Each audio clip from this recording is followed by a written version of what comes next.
When Tiberius finally stepped away from Rome and into the turquoise waters of Capri, the empire itself was already under his shadow. He had survived betrayal, exile, and the long years of being Augustus' reluctant heir. By the time he became emperor in 1480, Tiberius was nearly 56 years old.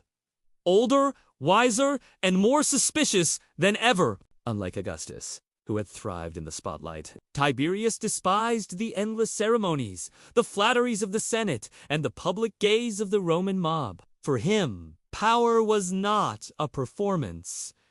It was a burden. And to carry that burden, he chose the solitude of an island. The island of Capri, lying just off the Bay of Naples, was no ordinary retreat. To most Romans, it was a paradise. White limestone cliffs rose above the deep blue sea. Olive groves and vineyards spread across its hills. Hidden caves carved by the waves gave the island a mysterious beauty.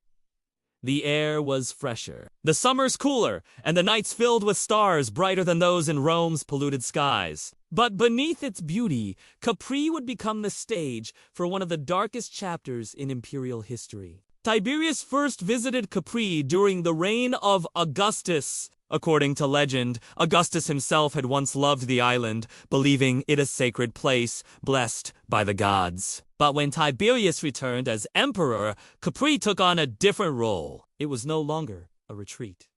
It became a fortress, a safe haven where the emperor could rule from afar, shielded from Rome's chaos. To secure his place, Tiberius ordered the construction of 12 villas across the island, each serving as a palace, fortress, and sanctuary. The most famous of these was Villa Jovis, or Villa of Jupiter, perched high on the cliffs overlooking the sea.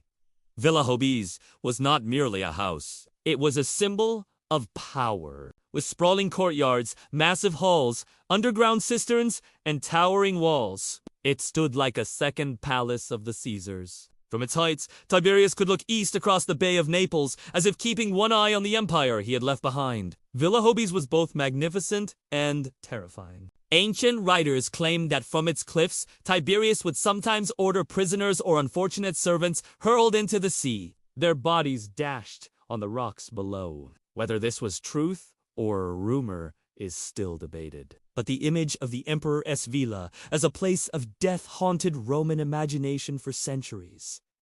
But Capri was not only about stone and walls. It was also about secrecy. On the mainland, an emperor was surrounded by senators, crowds, and gossip.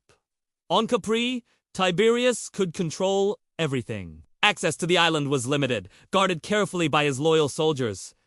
Messengers came and went under strict orders. Visitors were rare. Capri was both a palace and a prison, a world cut off from the rest of Rome, where Tiberius ruled in silence. Why did he choose Capri? Some say it was fear. By the late years of his reign, conspiracies seemed to lurk everywhere. Senators plotted, rivals whispered, and even his own family could not be trusted. The city of Rome, with its endless crowds and watchful eyes, offered no peace. Capri, however, was safe. Surrounded by water, it was almost impossible for an assassin to reach him. Others argue that Tiberius was simply tired. After decades of military campaigns, political struggles, and family tragedies, the emperor longed for solitude. Capri gave him the quiet that Rome never could.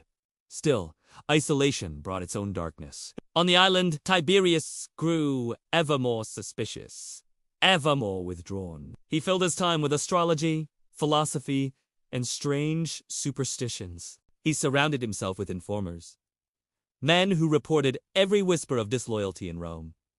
Trials for treason multiplied, and senators lived in fear of saying the wrong word. From his distant island, Tiberius cast a long shadow across the empire, ruling through fear and suspicion. The beauty of Capri could not hide the darkness growing within its ruler. Ancient historians like Suetonius and Tacitus painted a chilling picture of life on the island. They claimed that Capri became a playground of cruelty and indulgence, where the emperor indulged in secret pleasures and punished those who displeased him. Some of these stories may have been exaggerated, colored by Rome's hatred for a withdrawn ruler. Yet the fact that such rumors flourished shows how distant and mysterious Tiberius had become. At night, the island was said to echo with music, feasts, and strange rites. By day, it was a place of silence, where servants moved cautiously, fearful of the emperor's stern gaze. Capri became not just the emperor's refuge, but his kingdom of secrets.